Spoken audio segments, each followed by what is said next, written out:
Welcome and good morning. I'm Mary Miller, the director of the Getty Research Institute.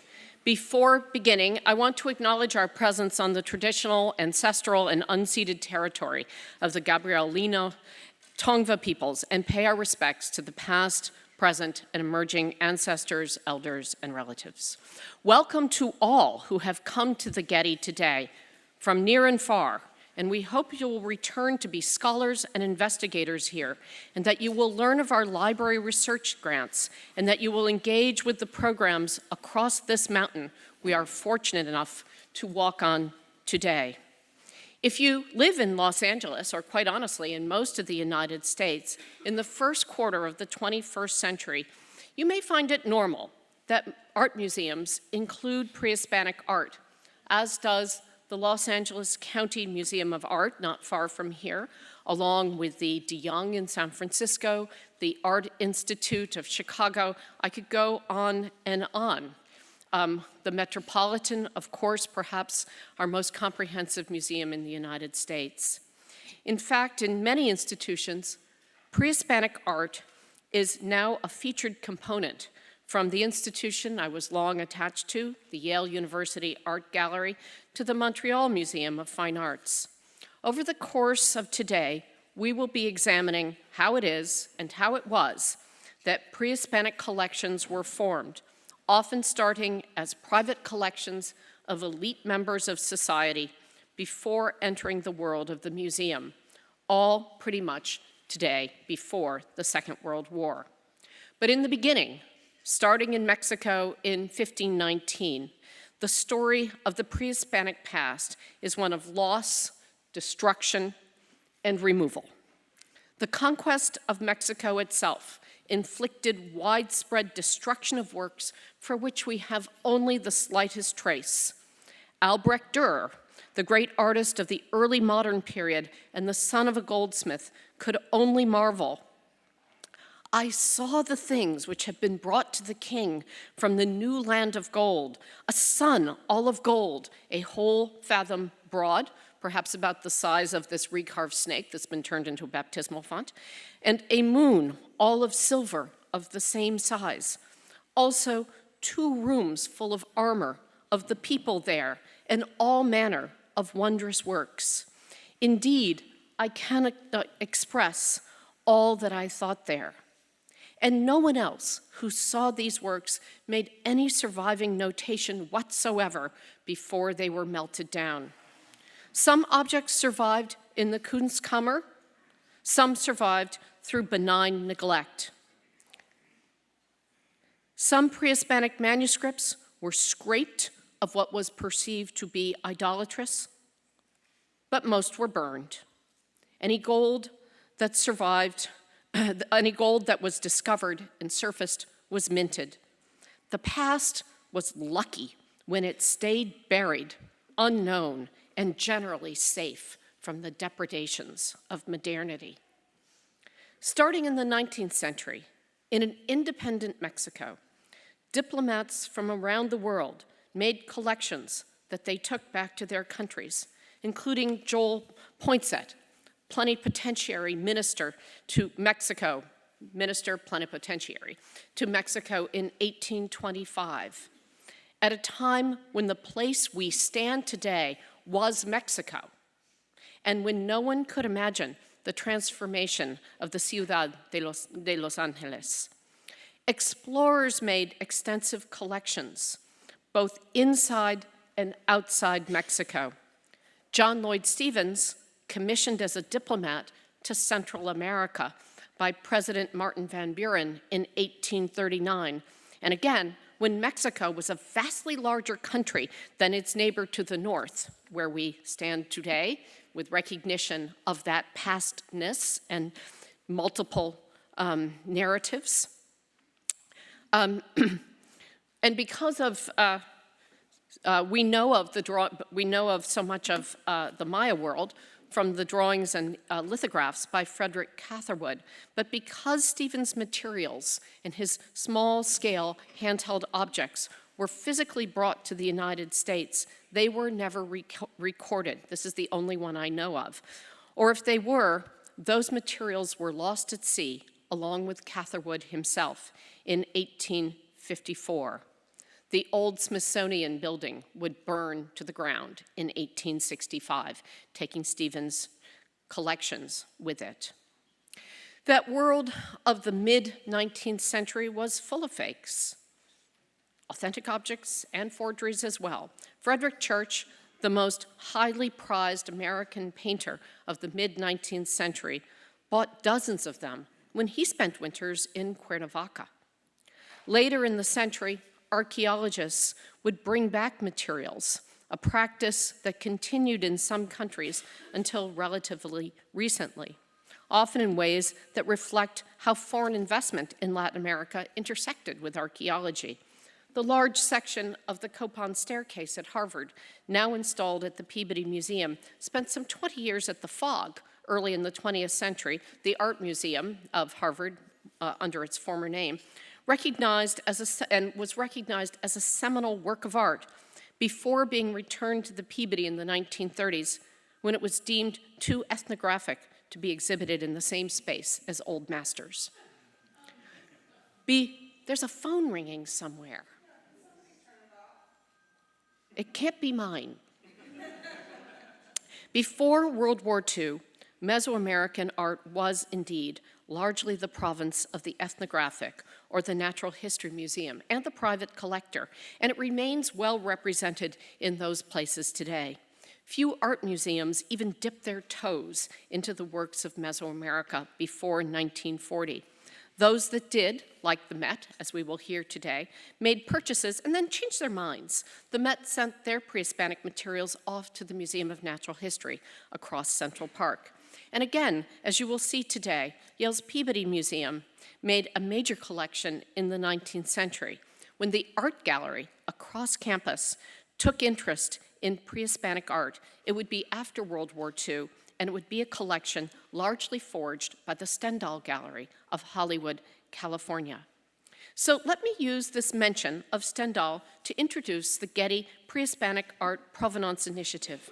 With this symposium, starting with the keynote last night, we launch a multi-year project here at the Getty Research Institute to build an international history of the trade and business in works in pre-Hispanic art as documented through the Stendahl Gallery archive, recently donated and for which we are very grateful by April and Ron Damon. Although the Stendahl Gallery sold works of art from the early 20s onward and exhibited a wide range of 20th century artists, from major modernists to California landscapes, this entrepreneurial family gained commercial success and developed a wide and sprawling market for pre-Hispanic art starting in 1940, when shipping lanes closed and new works from Europe ceased to arrive on US shores.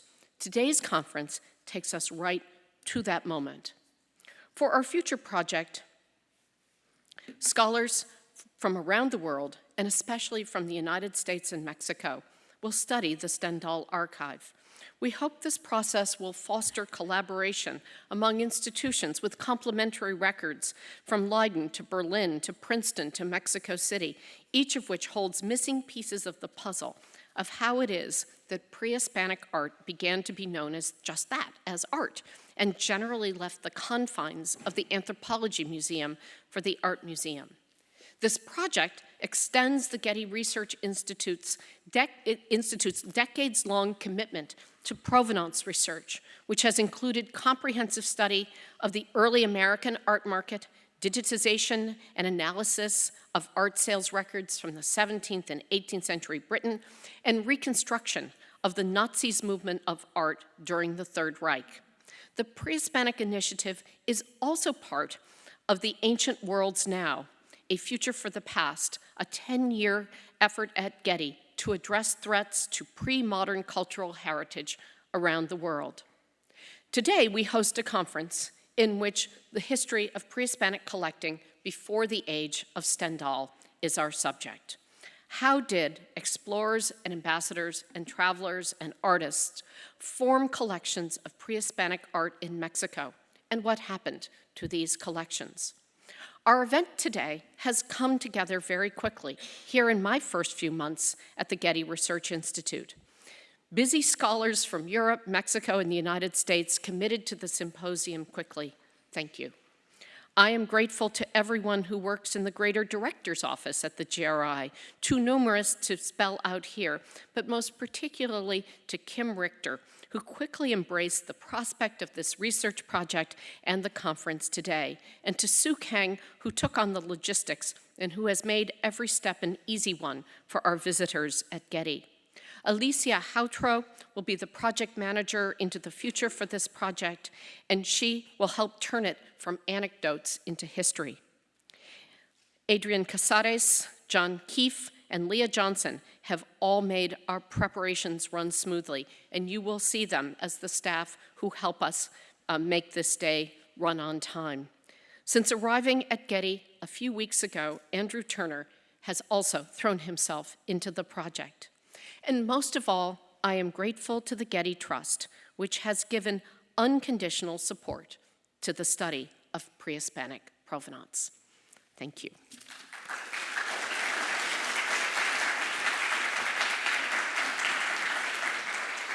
Our first speaker is Matthew Robb, who will present The History of Objects and the Objects of History, Maximilian Frank's Catalog of Mexican Antiquities.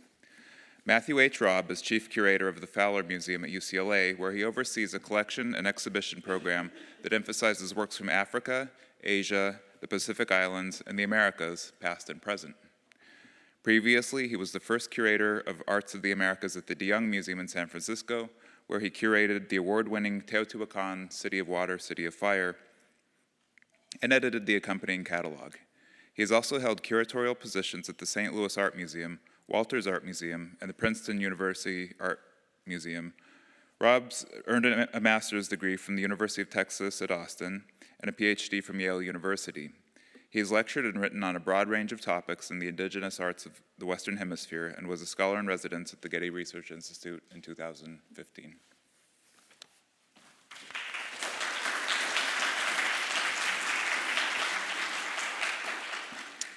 Thank you, Andrew, and thank you to Mary and Kim for organizing today's events, and to Sue Kang and everybody at the Getty for making this such a spectacular set of talks from last night from Megan, and what I'm sure is going to be a very stimulating day today.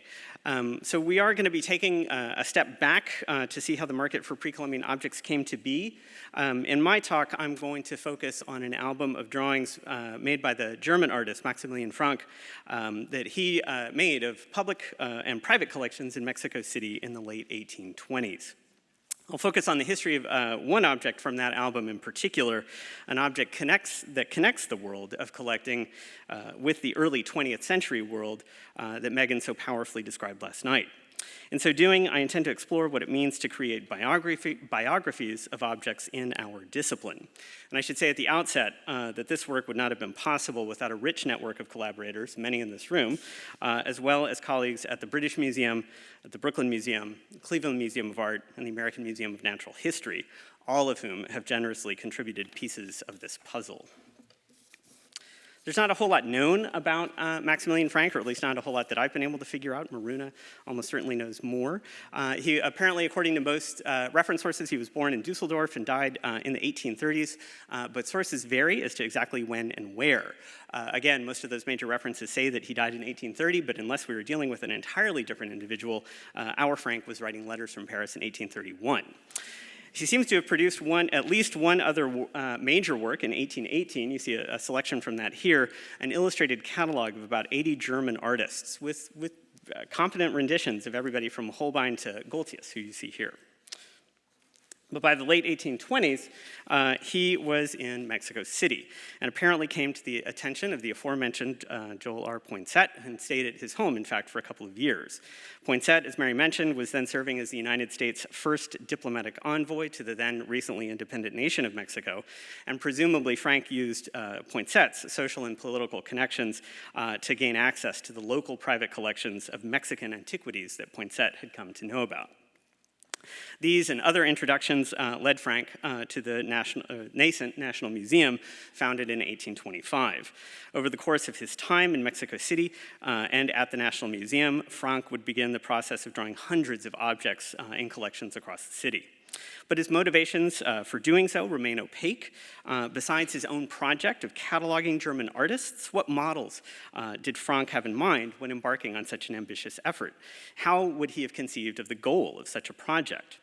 It's possible that he was intending to create drawings for the series of publications that the director of the National Museum, Isidro Ignacio Icaza, began promoting in 1827. And here I recommend, of course, that everybody consults Maruna's work on the history of the National Museum, especially her chapter detailing the publication known as the Colección de Antiquidades, which this broadside is sort of promoting. But making albums of antiquities was a known, if not especially lucrative practice. There's an example here at the GRI that could provide a sort of an interesting and useful comparison. Whatever his reasons in beginning the project, Frank apparently sought to finish it and market it abroad. I'm showing you here the cover of the written catalog that accompanied the drawings. It's not in Frank's handwriting. It's not exactly clear what the state of this document was in relation to the album itself, as well as the page describing the objects on the first sheet. After leaving Mexico City, Frank was in Philadelphia in early 1830, where he continued to draw objects that Poinsett and his geologist colleague, William H. Keating, had donated to the American Philosophical Society. By early 1831, Frank was in Paris, where he was actively engaged in submitting the drawings to the French Geography Society. But whatever Frank's hopes were for the album, the drawings did not stay in France. Somehow, they made their way into the library of British businessman and collector Henry Christie, and they were eventually donated to the British Museum, along with countless other treasures from his collection, including, of course, the famed Aztec mosaics. In their current form, these drawings constitute our most comprehensive visual record of collections of Mexican antiquities in the new capital. Now, for the next few minutes, they're just going to fly by. The album's 81 pages and over 600 objects you're just going to have to take them in. There are going to be things that you recognize, there are going to be things that you don't, and there are going to be things that you're just sort of like, where have I seen that before? There are going to be Maya jades, there are going to be some Aztec sculptures, there are going to be some Zapotec urns for Adam, he knows these well. And somewhat surprisingly, I at least feel like I'm seeing a small number of Andean objects in here. There's a Northwest Coast mask. There are 3 small-scale mummy sculptures, Egyptian, and there's also just a drawing, a very portrait of a woman from Ticomán. So these sheets, as you're seeing them, typically identify the objects as coming from a specific collector. That's usually the line at the bottom.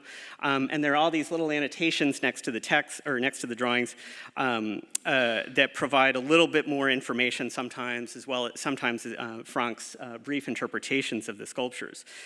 You'll see that a number of the drawings are no more than just sort of line outlines. They lack the detail and the volume and the shading of the other drawings, suggesting that Frank actually may not have finished the album. Aside from many objects then in Mexico's new National Museum, the album includes objects from the collections of the aforementioned Poinsett and Keating, who would later donate their collections to the American Philosophical Society in Philadelphia. There's a Mr. Charles Bagley of Boston. There's the third Count of Penasco, Jose Mariano Sanchez Mora. There's the Madame de Marquis de Silva Nevada. There's a Mr. Levesque. There are 3 English businessmen, a Mr. Richard, a Mr. Exeter, a Mr. Marshall. There's a Mr. J.B. Petz, who's supposed to be a doctor and a surgeon in Mexico. And there's a Mr. Castanedo, among others. Whatever state the album of drawings was in, Frank was busy promoting them in Paris by the early 1831. In addition to the album itself, he apparently brought with him at least a few examples of the objects that he had drawn. Several letters and notices and meetings in the bulletin of the Geography Society gave notice to Frank's project. Members made their own assessment of Frank's project in March of 1831. You see that report there on the right. This is the copy that's at the American Philosophical Society that I broadly assume that Frank sent to Poinsett. The authors of this report configured their summary to emphasize the number and type of human figures in the catalog, as well as some bona fides for Mr. Frank from various colleagues, including Poinsett, who actually noted Frank's scrupulous fidelity to the objects in question. Though notice of the work was available in the bulletins of both the American Philosophical Society in Philadelphia and the Paris Society for Geography, it seems to have fallen off the radar of scholarship until the late 1990s. Since that time, a number of scholars, including Christian Feast, Leonardo Lopez Lujan, Jane Walsh, Maruna Akim, have endeavored both to identify individual objects in the album as well as to describe the broader historical network of which Frank was a part. Frank's skill as a draftsman is very high, which allows us to connect objects drawn by Frank to objects in collections today. But tracing individual ownership of those objects is challenging because none of the textual sources correlate.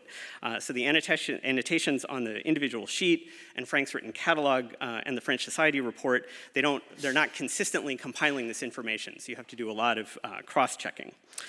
This is the kind of work that many of us, including Mary and Kristan, have been engaged in over the last few years, informally and formally, when we have a free couple of hours on the weekend or whatever, tracing these objects through their different collection histories and sharing scraps of data as we go. From these efforts focused on early inventories as well as studies of other individual collectors, we can begin to track some of their differential trajectories that appear in the album. Some have known histories prior to the 1820s, as is the case with this Aztec sculpture, typically identified as a jade water goddess, now in the Museo Nacional de Antropología. It also appears in one of the late 18th century albums of the explorer Guillermo Dupuy, recently analyzed by Leonardo Lopez Lujan. So it seems to have had a fairly straightforward trajectory from Dupuy's collection to the National Museum. As I've discussed elsewhere, the stone masks commonly associated with Teotihuacan appear with some frequency throughout the Frank album. So all the objects on this page, the little gloss there at the bottom says that they're all identified as coming from the National Museum. Some are still there, but others seem to have left shortly after Frank did and found their way into major European collections. Others, like this Aztec sculpture, have both a late 18th century history and then moved into European collections. This sculpture was reportedly found in San Sebastian, a neighborhood in northeastern Mexico City, sometime prior to Leone Gama's publication of the Calendar Stone and the Coatlicue in 1793. By the time that Frank drew it, it was in the collection of a Mr. Castaneda, and this is almost certainly Jose Luisiano Castaneda, who was a member of Dupuy's expedition. As Mary noted in 2015, this is the same figure that enters the Lucas Vischer collection and eventually becomes part of the permanent collections of the Museum der Kulturen in Basel. And just as a side note, it was also drawn by the eccentric French antiquarian Jan Frederick Waldeck and included as part of the album that he produced with Brasseur de Bourbourg in 1866. But the object that I would like to focus on is actually one that ended up in the United States, and it's still here today. It's seen on sheet 17, and it's one of those sketches that Frank didn't fill in. But even Frank's light touch allowed Kristan Viela to identify the presence of one of the most canonical of Olmec sculptures. Its importance stems in part from its quality, and in part because of the formal, material, and iconographic links that it provides between monumental and portable Olmec art. So I'm going to step out of the biographical mode for the object real quick and consider what we know about it in broader iconographic terms. It's super translucent. It's just luminously blue-green. In fact, Frank identifies it as clear green obsidian in his annotations on the object, and that's an identifying detail that allows us to connect it with some of these other documents and reports. Compares very favorably height-wise with the figures from La Venta Offering 4, and these are the ones that really constitute our canon of small-scale Olmec sculpture, but none of them are holding anything. This is actually an iconographic feature that we connect with things like La Venta Altar 5, where you see the niche figure here cradling a limp infant, and the low relief figures on the side grappling with squirming babies, as well as the medium-scale sculpture, the Las Limas figure, where the seated figure holds a limp version of this same creature that Carl Taub has identified as the Olmec maze god. So that's the same, go back. That's the same, you see the cleft forehead, the almond-shaped eyes, the downturned mouth, all of these things that are diagnostic of this little figure. So following kinds of principles of iconographic substitution, we can connect this sequence of monuments and objects to the stone relief from Chalcotzingo Monument 1, where the figure in the cave mouth holds a bar across its chest, and we get this whole set of connections between rain and maze and infants and caves, and the development of political power that Olmec rulers derive from their manipulation of these powerful forces. The jade sculpture lies at the center of this nexus. It's currently on loan from a private collection to the Cleveland Art Museum, following a lengthy loan to the Brooklyn Museum of Art for much of the 20th century from the collection of Alistair Bradley Martin. Martin's family fortune came from Carnegie Steel and Martin's own lucrative career as a tennis promoter. He acquired the piece in 1947, and a letter from that period documents the complex web of dealers, collectors, and experts who helped authenticate and market such pieces. Martin wrote to Gordon Ekholm, and I'd like to thank Mary for sharing these slides from her expedition into the Museum of Natural History archive. Ekholm, you see there on the right, was then about 10 years into his career at the American Museum of Natural History. And in the letter, Martin identifies Ekholm as, quote, one of the few great authorities on medieval American art, using that term favored by Hungarian emigre and art historian Paul Kellerman. Martin seeks Ekholm's opinion on an object that Martin had first seen in a visit to the gallery of Joseph Brummer, who we heard a little bit about last night. Brummer had characterized it as, quote, the finest Olmec jade in the world. As Martin tells it, the object at that point did not belong to Brummer, but rather to a Mr. Rousset, a French art dealer. Brummer averred to Martin that Rousset's price for the piece was too expensive for him to consider buying for his own gallery. This encounter took place apparently shortly before Brummer died in April of 1947, but the piece stayed in New York. Robert Woods Bliss apparently attempted to buy the jade, but Rousset rejected his offer. Martin, somehow negotiating through colleagues at the Brooklyn Museum, where Martin was a board member, managed to make a successful offer. Ultimately, Martin is seeking Ekholm's expert opinion on the authenticity of the object, as a chattering class of dealers and collectors had some vague criticisms about it. Presumably, Ekholm's response was in the affirmative. Martin did buy the piece, and Brooklyn Museum curator Herbert Spinden published a short article on it later that year. In it, he described how it's on view in Brooklyn and codifying what was then known about its history. In the published version, it goes like this. The object had been identified as a, quote, Khmer jade by an unnamed French dealer who had acquired it from another dealer who had acquired it from a family of the French diplomat Chasseloup-Lourat, who had served in the government, in the French government during the time of the intervention in 1861 to 67. This, presumably, was when the object had left Mexico for France. Makes sense? Or so the unidentified dealer who had sold the piece to the equally unnamed dealer who, in the printed version, sells it to Martin, had supposed. Interestingly, the printed version edits out the identification of the dealer Robert Rousset, though it is in the draft. This is an especially important omission since, thanks to the Frank album, we know that that dealer's story is not true, or at least it's not entirely accurate. In his seminal history of the early market in pre-Columbian objects, Michael Coe borrowed a term of art from the world of intelligence services, the resident, those local citizens who served as crucial steps between runners and couriers of clandestine materials. In this regard, I propose that we classify Rousset's biography of this object as akin to a legend, the term that's often used to describe an agent's backstory, a narrative that's just plausible enough to be seen as true. While everything about Rousset's story, as told second and third hand, is plausible, so much of it appeals to certain notions about power and connoisseurship.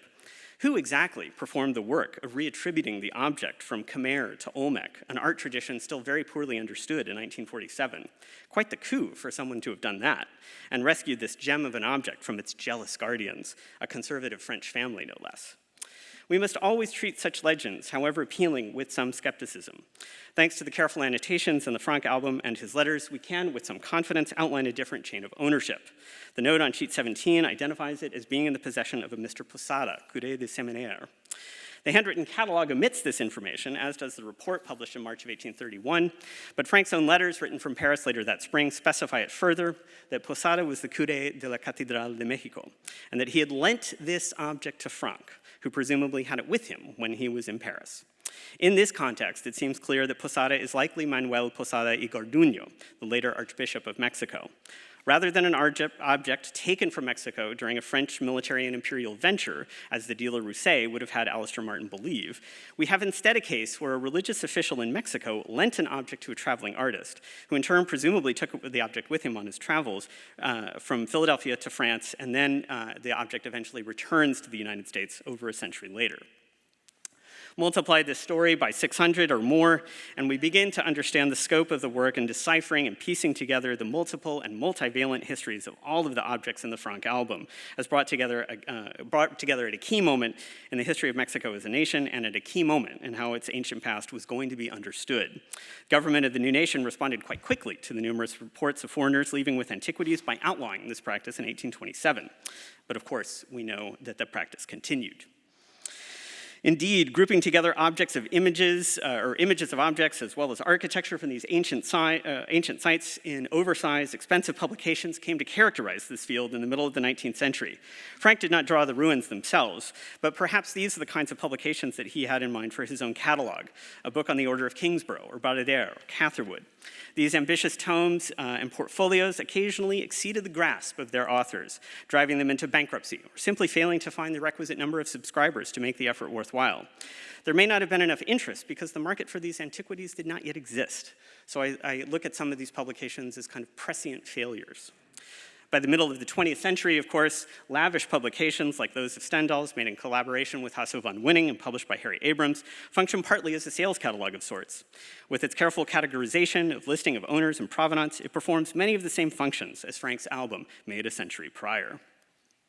But the Frank album also reminds me of another document, the Codex Mendoza, that equally lavish and detailed rendition of the material and political extent of the Aztec Empire. In this respect, the Frank album lies at the chronological halfway point between the Codex Mendoza in the 16th century and the art catalogs of the 20th. Documents of colonial reach and commercial tribute, of natural resources, materials, and finely crafted items taken from the periphery for the benefit of the center. As we discuss the history of individual objects and the role of the powerful figures who saw fit to move them from location to location, we must keep this systematic legacy of material extraction in mind. Thank you.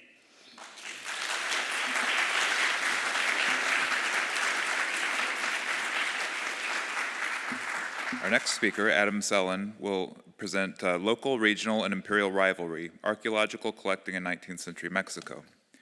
Adam T. Sellen is Professor of Mesoamerican Studies at the National Autonomous University of Mexico, or UNAM, in Mérida, Yucatan. He's a specialist in pre-Hispanic Oaxacan cultures and has written extensively on the iconography of ceramic effigy vessels, commonly referred to as Zapotec urns. Recently, he co-edited with Justin Jennings the ebook Real Fake, The Story of a Zapotec Urn. He's also written extensively on collecting practices in Oaxaca and Yucatan, as well as the genesis of museums in those regions. His current project tells the compelling story of Mexico's archaeology through the lens of visitors to La Sorpresa, a hotel museum research center located in Mitla, Oaxaca.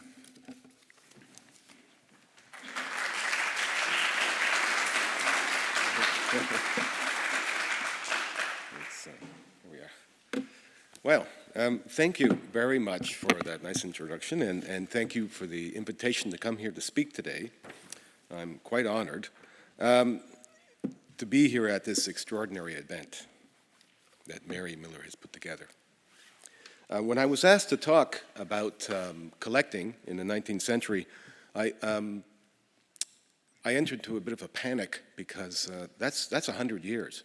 And I was going, I only have 20 minutes. So how am I going to do this? And so when I calmed down, I said, well, maybe the best thing to do is maybe to look at some case studies that will illustrate the dynamic of collecting as we know it in Mexico, and to focus also on the perspective of Mexico on collectors and collecting. So I think that's how I'm going to proceed today.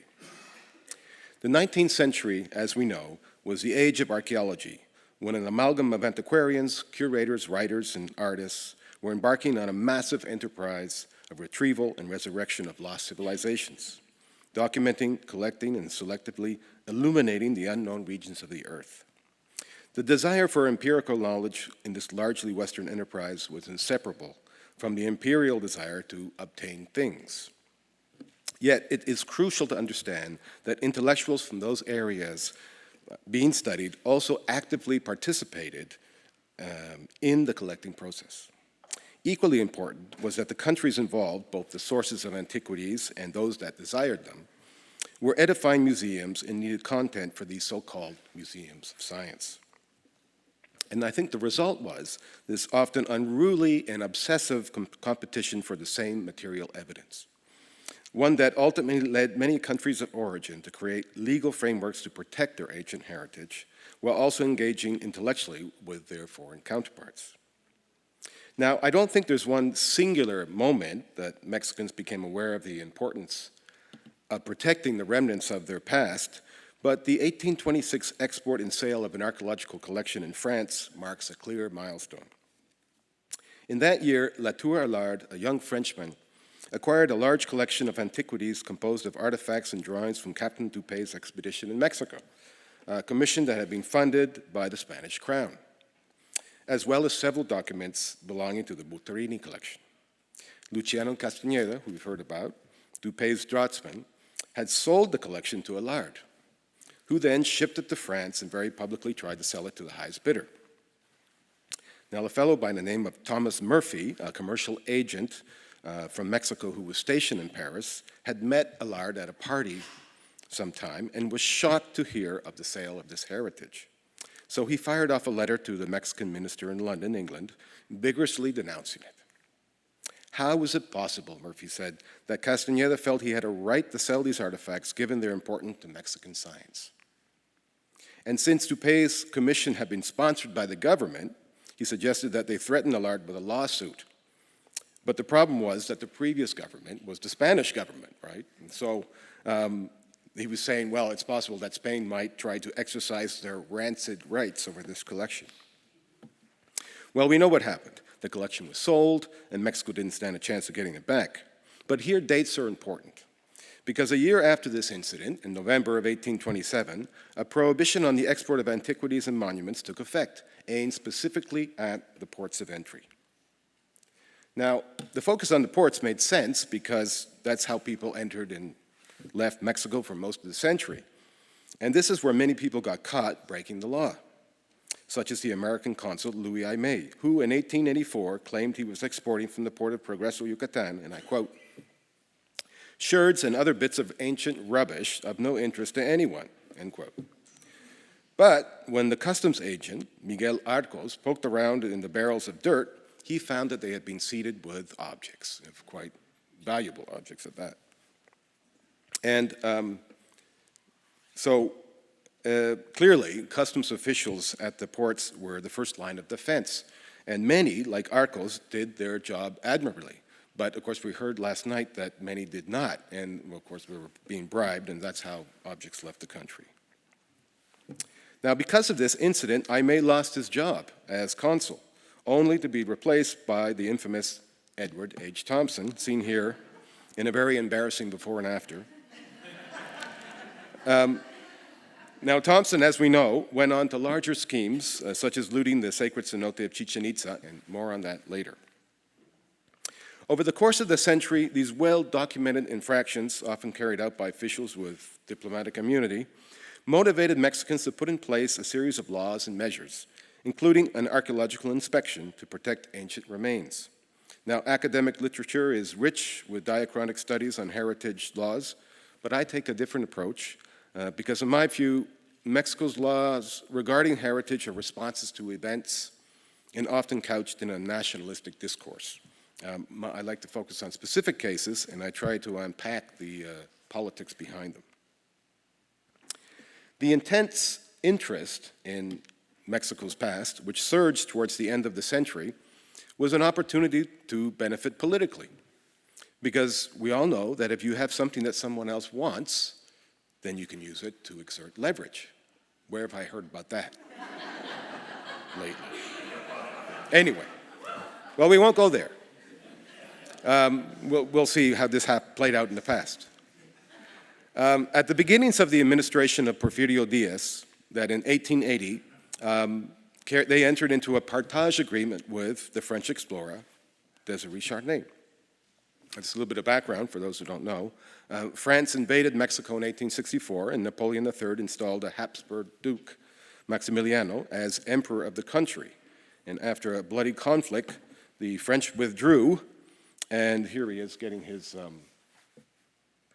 title of emperor in the first slide, and there he's getting a volley of lead in the second. So he was executed in 1867. I argue that Mexico, in its attempt to reestablish diplomatic relations with France by allowing Charnay to explore the country's ruins, masterfully manipulated their former adversaries by using what the French wanted, archaeological objects. Through a mechanism known as partage, a popular system in the 19th century for sharing archaeological finds, Diaz lured the French back to the table to reset their relationship. But this time, he would dictate the terms. Charnay signed an agreement to share the proceeds of his exploration, photographs, molds, and objects, and his backers, the French government and a wealthy New York industrialist, would pay for all the costs. So with the agreement in hand, Charnay proceeded to explore and excavate, but he was warned that he would not be able to export any of his finds unless the Mexican Congress approved. Charnay, of course, believed this to be a mere formality, given that Diaz controlled almost every aspect of political life in Mexico. But what happened surprised him. While he was at the end of his expedition, Congress voted overwhelmingly, 114-6, to deny the export of the objects. That was a devastating blow to the Franco-American expedition that could no longer deliver the promised collections to his sponsors back in New York and Paris. But I think we need to step back and look at this. We all know that President Diaz, he knew by memory the name of every single member of Congress, their wives' names, their kids' names, and probably their pets. So for me, it's a question of how did he not know how they were going to vote on this question? To put it another way, why would Diaz sign an agreement with Charnay that included the export of objects if he knew beforehand it would fail in Congress? Well, he did so because he had nothing to lose and everything to gain. Mexico didn't pay for their exploration, but they received all the materials, including the objects. But most importantly, Diaz sent a political message to his former adversaries. We are a country of laws, and as in France, we must abide by the will of the lawmakers. And that may seem like a very simple message. And of course, in hindsight, we know he didn't work like that at all. He was a dictator. Right? But that's how he wanted to be seen. And I would say that, and you might be asking, well, do you have any other proof other than that? Well, what happened 20 years later, the objects that Charnay had claimed from the partage, which were still in boxes in the museum, this is actually one of the boxes, were finally allowed to leave the country. But this time, the lawmakers were silenced. There was just complete silence. Nobody said anything, because Diaz had already made his point. Now, the Franco-American expedition also initiated another type of oversight of Mexico's antiquities, the role of inspector. During the 8 months Charnay explored and excavated ruins, he was accompanied by a federal inspector, Lorenzo Perez Castro, a military engineer who had been taken off his job as federal inspector of railways to keep an eye on Charnay's activities and to document the finds. Now, just some context, the idea of an inspection was not unique to Mexico. Middle Eastern countries had already begun with them, and a notable example being Turkey with Osman Hamdi Bey, who was reviled by foreign archaeologists because he would not let them do as they pleased. The relationship between Charnay and Perez Castro was also strained and reached a low point when Charnay accused the inspector of deliberately burning all the molds he had made of the monuments of Palenque. And actually, it was a terrible thing because then he had to redo them. Apparently, he stayed on longer and got quite sick by having to remake all the molds in Palenque. Now, Perez Castro, what happened to him? Well, he was murdered in 1884. We know that Charnay apparently had nothing to do with it, but he creepily applauded his death. His replacement was, we all know, Leopoldo Batres, who took over the newly minted Office of Archaeological Inspection in 1885. He was also a reviled figure by most foreign archaeologists, and throughout his 30-year career was accused of buying and selling antiquities, threatening a member of Americanist Congress with bodily harm, using dynamite in excavations, and general incompetence. But I'd like to note that he was never accused of arson. Now, people have spent a great deal of ink on Batres, but there's an aspect to his inspection that has gone largely without comment. Batres was in charge in the monuments for the entire country. Can you imagine? That's a big job. But it was impossible for him to be everywhere. So he had been given the faculty of appointing sub-inspectors for regions and also keepers for specific archaeological sites. The sub-inspector for Oaxaca was Fernando Sologuren, a medical doctor who was one of the country's most prolific collectors. His private holding was much grander and spectacular than anything that was held in public museums. The regional Oaxaca Museum, for example, that was just a block away from his house, or even, for that matter, the National Museum's collection from that area. Batres first became aware of the doctor because the doctor had written him to claim objects from a recently discovered tomb in Jococotlan, Oaxaca. And here we see it, and this sort of looked great in 1889 and not so great in 1910. But rather than praise the initiative, Batres shot back that he was a lawbreaker and that all the objects from the tomb must be handed over to the government. This is, I'm afraid it's in Spanish, but this is one of the objects that was found, and this is what Batres wrote. He said, basically, the law does not allow you to claim these objects. You have to hand them over. Yet, when Batres actually met Sologuren in Oaxaca a few months later, he completely changed his tune, and he made him sub-inspector for the whole region of Oaxaca. It's a little bit like putting the fox to guard the chicken coop. And so from that moment on, Sologuren was able to collect unimpeded. And he even had other offers, many offers for his collection at the time. But my idea is that he promised Batres that he would sell his entire holding to the National Museum rather than a foreign interest. And in 1907, that's exactly what happened. He was paid 40,000 pesos by the government for his holding, and I think that's probably the largest sum that was ever paid for a collection. Now this, of course, is highly corrupt, if we think about it, but it really depends on what side of the Rio Grande you were born on. Because, I mentioned this in Mexico, and people sort of applaud this. This is great, because it's, the objects stayed in Mexico. They didn't go out. But it depends on how you look at it. Now, for the peninsula of Yucatan, Batres appointed Santiago Bolio as the sub-inspector. He got his job through nepotism, because his uncle was Joaquin Baranda, the powerful minister of justice. But what's interesting here is that Bolio began as inspector in 1894 and was on the job precisely when Edward H. Thompson began to loot the sacred cenote of Chichen Itza. And through Thompson's correspondence with the Peabody Museum, we know that he was bribing Bolio to keep quiet about his activities. But on the other hand, we also know that his true allegiance was to his uncle, Baranda, who would receive the monthly reports on the consul's dredging directly, including photographs. And this is one of the photographs that the inspector had taken of the dredge 2 months after it had been installed on the edge of the cenote. So, what you can gain from that is because of the lack of oversight and inaction by the Porfirian government, Thompson was able to smuggle an enormous quantity of artifacts out of the country. And that's a feat that's being well documented by many, including Ripley's Believe It or Not.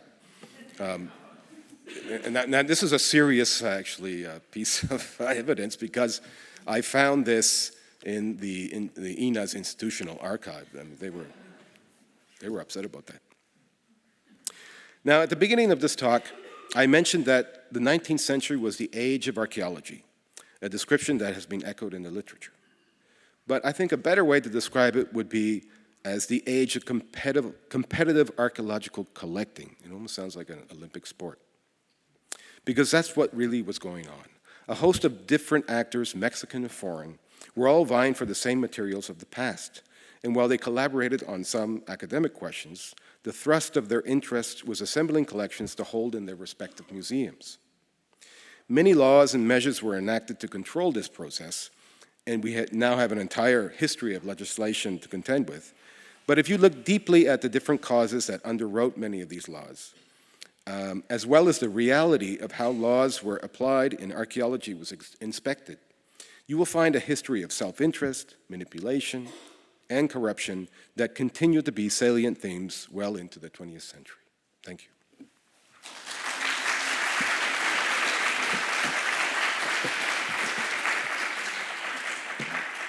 Our next speaker is Maruna Kim, who will present a scientific classification as on a bazaar, inventories, and the science of Mexico's ancient past. Maruna Kim teaches history of science at the Universidad Autónoma Metropolitana Coajimalpa in Mexico City.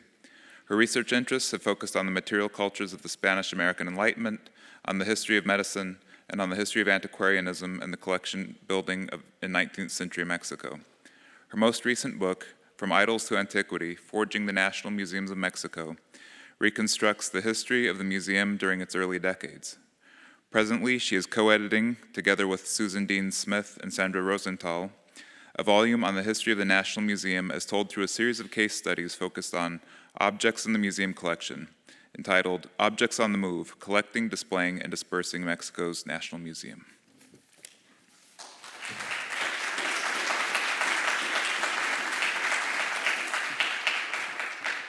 Well, thank you so much. I'm very grateful to everyone who made my participation here possible. And I'm very grateful to this conference, to yesterday's seminars, workshops rather, which were just amazing, overwhelming, and amazing at the same time. I learned a lot. A little bit like Adam, I was asked to work on the 19th century collecting by the National Museum, and I went into panic mode too, because it's a century of collecting. And yes, I will be working on very specific case studies for today.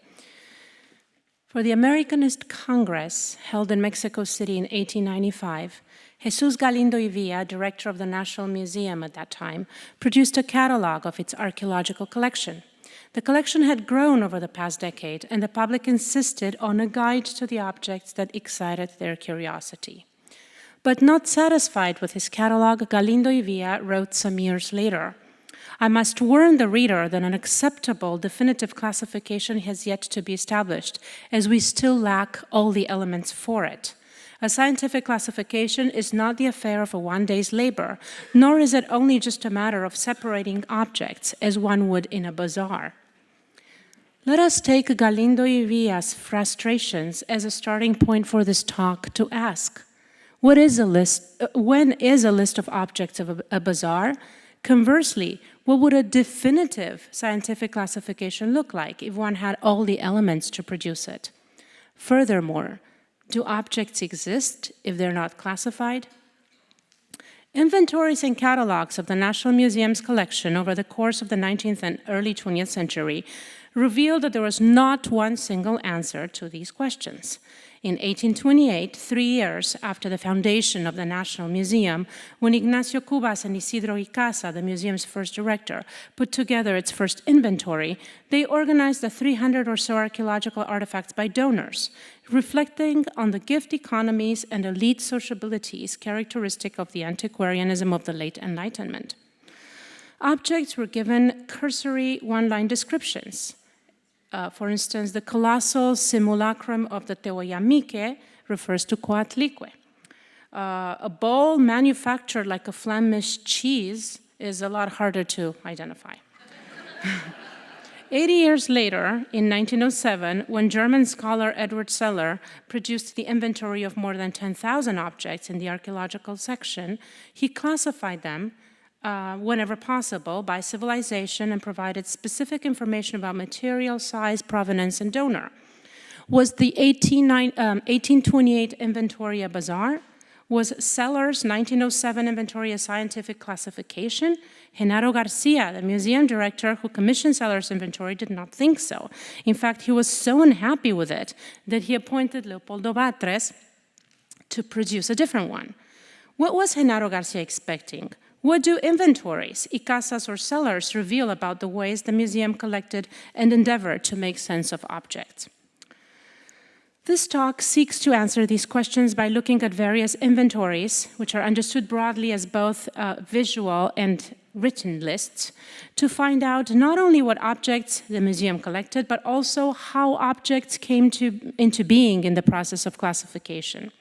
Taken together, inventories bear testimonies to increasing scholarly, commercial, and political interest in pre-conquest antiquities over the course of the 19th century, and to the collective efforts and strategies enlisted to stabilize their meanings and uses, and to discipline the practices of collecting, studying, interpreting, displaying, and writing about them.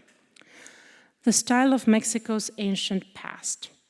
During its first half-century, the museum had a precarious existence, not unlike the nation it represented. Amid civil wars and foreign invasions, the museum's institutional needs were frequently overlooked. To make up for lack of money and of space, its directors sought to organize the collection on paper. One of the richest visual guides to the museum's antiquities, and more broadly to the practices of antiquarian collecting in early 19th century Mexico, is Maximilian Frank's album of 600 drawings of objects that belong to the museum and to private collectors in Mexico City, and most prominently to the Conde de Peñasco, among these collectors, and to Joel R. Poinsett. I'm glad that, that Matt showed the whole album, because then I don't have to go so much in detail about it. Okay. Peñasco's collection was eventually acquired by the museum, Poinsett's by the American Philosophical Society in Philadelphia. After a year in Mexico, Frank returned to Paris in 1830 with his drawings and with a small lot of pre-conquest artifacts. He sold the antiquities, the objects, to the Louvre for 8,000 francs. He asked for 30,000 for his drawings, so 4 times as much, which shows how highly he thought of himself as an artist, but also just how valuable visual reproductions were to collectors and scholars. While antiquities were often too heavy, fragile, or unwieldy to circulate, drawings could, in theory, be published, circulated, and studied. This, Frank's album has not been published or studied as much as it should be, so I think we should do something about that. Frank's careful annotations next to each drawing, with details about each object, reinforced the sense that his plates, like botanical or zoological illustrations, were meant to produce knowledge. Seeking to draw the Louvre's attention in his paper collection in the album, Frank presented it for inspection to the Société de Géographie, which was an early promoter of archaeological research. In 1831, the Société published a review of Frank's drawings, and Frank's album, together with a Société review, offer complementary ways of thinking about Mexican antiquities. Frank organized objects by owner and by size. Larger pieces were given more space, small ones were arranged together, up to 30 per plate. As for the report by the Société, it shuffled through Frank's plates, for drawings lend themselves easily to combinations, in a way objects did not. And the report organized antiquities into 10 classes. This is an odd list. Artifacts are arranged by type and function, human figurines with human figurines, animals with animals, musical instruments with musical instruments.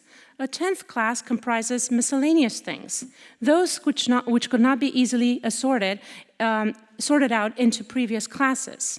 At the same time, throughout the footnotes runs another parallel classification based on resemblances between Mexican antiquities and those of the Old World, especially ancient Egypt, but also China and Phoenicia. Examples include basalt sculptures of women standing, kneeling, or crouching in Egyptian costume, the basalt figure of a man sculpted in the same taste, covered with an Egyptian-style apron, and the imitation of in green stone of a mummy whose pose resembles that of Egyptian mummies and of other divinities. It's the one on the left, right under the mask. The report concluded that objects in Frank's album could be accommodated to the proto-evolutionary framework that German art historian Johann Joachim Winckelmann had proposed for the study of art in the Old World, and that Humboldt had popularized for the study of American antiquities in his Vue des Cordillères et Monuments des Peuples Indigènes de l'Amérique of 1813.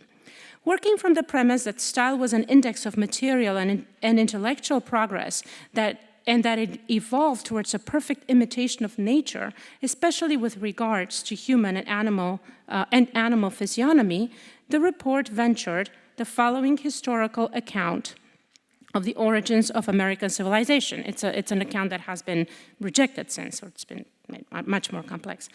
An enlightened people, the Toltecs, had set up the foundations of civilization throughout Anahuac to succumb to invasions by the barbarous Chichimecas. Some Toltecs, the report said, remained and initiated the newcomers in the practice of agriculture and of their arts, which imitated nature. But most Toltecs fled towards Yucatan and Honduras. This accounted for the presence of two distinct artistic schools, one in central Mexico, the other in Yucatan and Palenque. And this is one of the earliest recognitions that there are two distinct styles of the Mayas and central Mexico. And this is as early as 1830s. The report on Frank's album suggested that by the 1830s, style had become a tool for thinking about Mexican antiquities, helping shape their collection, classification, and study. First, stylistic associations between Mexican and Egyptian antiquities, particularly at a time when the craze for all things Egyptian gripped Western Europe, that is, in the early decades of the 19th century, post-Napoleon's campaigns in Egypt. These associations between Mexico and Egypt, they made Mexican antiquities visible and commercially interesting, giving visibility to the cultures that produced them. As Esther Pastori has suggested, the only cultures that ever existed on our mental map are those with distinctive art styles. Second, style functioned as a heuristic tool to draw attention to particular features and units of meaning of Mexican antiquities. In the long run, this made objects intelligible and formed the basis of iconographic studies. Finally, style was part of an answer to questions about the place of the New World in a universal history of human progress, about the intellectual and moral condition of America's ancient civilizations, and about the origin of American peoples. What makes a Mexican artifact Mexican? Who the mythical Toltecs were and where they had come from remained a topic of passionate debate during the following decades. Were they autochthonous peoples or arrivals from the Old World? By the mid-19th century, stylistic sequencing, grounded in heavily racialized theories of human evolution, such as those put forth by Arthur de Gobineau, led Viollet-le-Duc, one of France's most acclaimed theorists of style, to explain differences between the ruins across Mexico as fermentations, involving Aryans and other races in different proportions. The more Aryan influence in a mix, the more advanced the style and technique. Others, like Gustave Deichtol, pointed to stylistic similarities between Mexican and Chinese antiquities as proof of the colonization of the New World by Buddhist monks. Questions of autochthony were especially sensitive in Mexico during the tragic decade of the 1840s.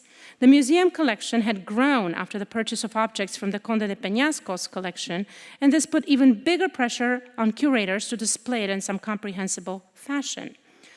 Rafael Isidro Gondra, museum director, published a guide to the collection in the form of a little-known annex to the Mexican translation of William Prescott's Historia de la Conquista de México of 1847. Consisting of 71 reproductions of codices, colonial documents, and pre-conquest antiquities, Gondra's paper gallery both complements and tenses Prescott's history. The section on antiquities opens with the Piedra del Sol, the calendar stone, which was not in the museum at the time, but on display on one of the towers of the cathedral. That Gondra included it in his guide to the museum shows how the museum perceived its collection beyond its physical space. Bearing testimony to the intellectual and artistic sophistication of Mexico's ancient civilization, the calendar stone belonged nowhere else but in the museum, Gondra seemed to say. Next, he guided his readers through artifacts representing deities, weapons, funerary urns, and objects related to crafts such as sculpting tools, and finally, musical instruments. Altogether, the objects were chosen to present an alternative to Prescott's narrative, to stress the point that by the time of the conquest, the Mexica had developed a rich culture with complex cosmogonies, calendar systems, and the arts. In the explanations that accompanied the paper collection, Gondra also addressed doubts about the authenticity of pre-conquest antiquities, especially of those that looked Egyptian or Chinese. supposedly Egyptian or Chinese. In a context where the study and classification of Mexican antiquities turned to categories employed in the study of the classical world, Gondra sought to distinguish what made Mexican things Mexican by providing them with object biographies and with brief notes on their functions and meanings. More importantly, he urged his contemporaries to build a corpus of objects and locally sensitive strategies for interpreting them, such as the study of codices and toponymics, for instance. In 1867, the museum came to occupy a space that had housed the Royal Mint in colonial times on the north side of the National Palace in the nation's symbolic center.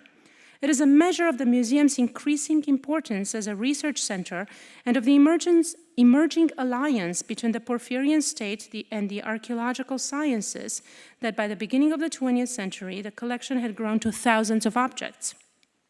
Many were obtained as a result of expeditions at Mitla, Montalban, Zempoala, and of excavations carried out by Batres in the Calle de las Escalerillas in Mexico City. Others through purchases and donations of private collections, such as Francisco Plancartes, Désiré Charnès, and others. Photographs give a sense of the collection. The museum the visitor entered the museum through the so-called Gallery of the Monoliths, which displayed objects that still form the canon of Mexican antiquities today. The calendar stone, finally in the museum, the Coatlicue, the central panel of the relief of the Cross of Palenque. The other two panels would arrive by 1910. The moon goddess from Teotihuacan, the Chacmol from Chichen Itza, and numerous stone sculptures of deities, coiled serpents, toads, jaguars. The gallery manifested a predilection for the massive and the monumental sculpture from central Mexico. This had to do partly with material limitations. The absence of a railway system until the late 19th century gave the museum no choice but to collect objects that were close to the capital, but also with a conscious decision to associate the nation's past with the Mexica culture. Beyond the monoliths hall, objects were crowded inside glass cases, on open shelves, or directly on the floor. Galindo y Villa's 1895 catalog manifests an incipient tendency to group objects by provenance, competing with a more routine practice to group them by type. Zeller's inventory, the first museum inventory since Icazas in 1828, was an attempt to make sense of 10,122 objects. Genaro Garcia's instructions to Zeller were succinct: to form a distinct group with the objects belonging to the same culture and to attach to it an explanation with the indigenous name, its Spanish translation, its uses, provenance, the year it was acquired, and its donor. For many entries, especially in the case of the Mexica and Zapotec artifacts, Zeller had included explanations and drawings, which continued to stabilize the object's more identifiable features. Based on Zeller's lengthy iconographic and calendar studies that he published elsewhere, these written and visual explanations reveal his predilection for deities, rites, cosmogony, and timekeeping systems as markers of civilization. As one reads down the list, the entries become shorter and less distinct. Zeller's inventory begins, just like the museum opened its physical space, with a monolith gallery, specifically with the calendar stone, followed by 600 objects, and divided by cultural provenance: Aztec, Maya, Tlaxcaltecan, Toltec, Teotihuacan, Zapotec, Tarascan, and so on. Classification by culture area reflects new trends in anthropology, as popularized by Franz Boas, Zeller's colleague at the Völkerkunde Museum in Berlin, and also in the museum in Mexico City, against the functionalism identified more strongly with the Pitt Rivers Museum in Oxford. Functionalism understood objects as materializations of cultural stages purportedly reached by all human groups, regardless of their natural or physical circumstances. By contrast, classification by culture areas viewed objects as the product of interactions between human groups and their material and natural environments, and sought to establish common characteristics among the objects of the same culture.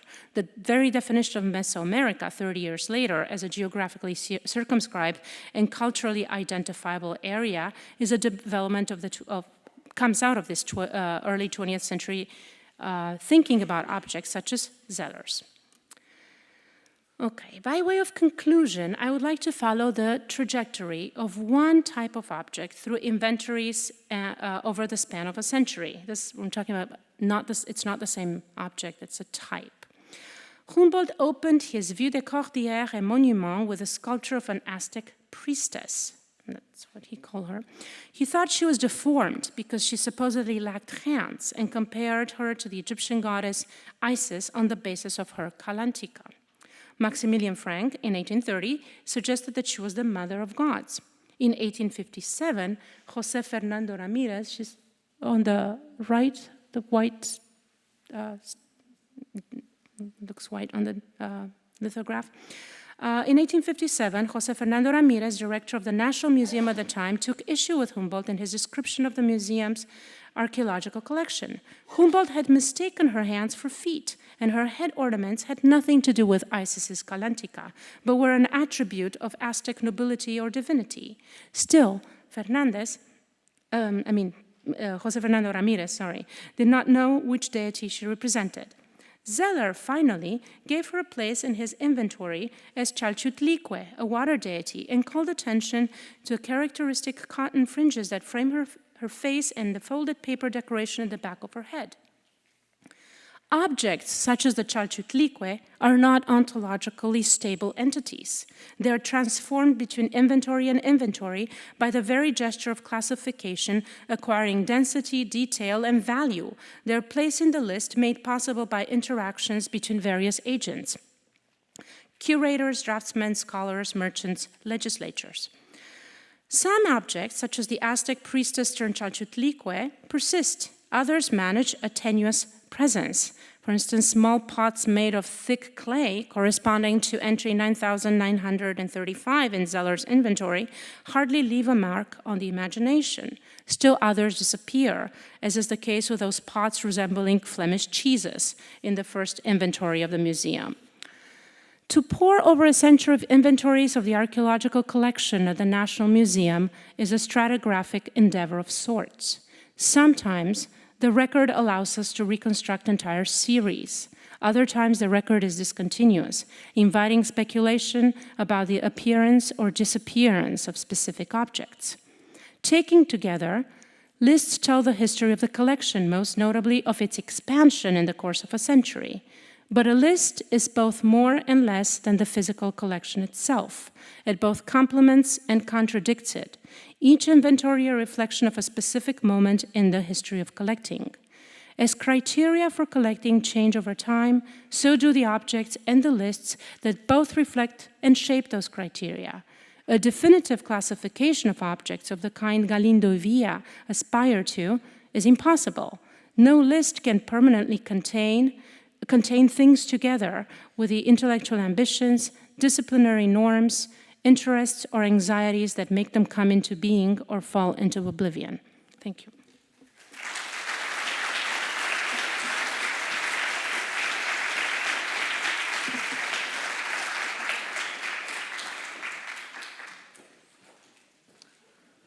Okay, we are right on time, so we will take a 20-minute break now and reconvene at 11:40.